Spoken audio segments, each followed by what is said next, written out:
होइथिबा तीन महिला को धक्का देला बाइक आरोही। धक्का तीन महिला गुरुतर।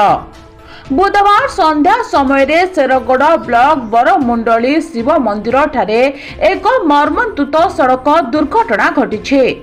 सूचना अनुसार रघुनाथपुर ग्रामर अच्युत बिशोई बाइक जोगे बरमुंडली अभिमुखे जाउथिबा बेले बरमुंडली शिव मंदिर ठारे ठिया होइथिबा तीन जण महिला को धक्का देइथिले।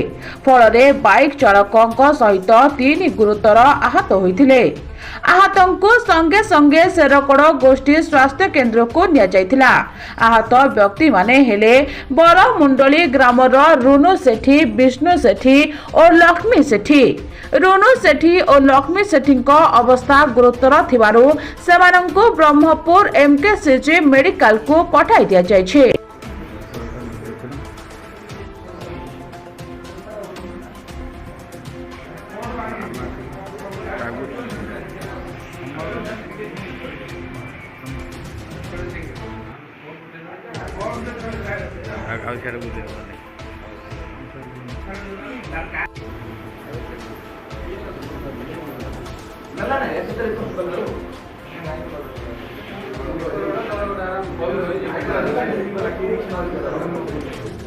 ब्यूरो रिपोर्ट न्यूज पंत ओडिशा।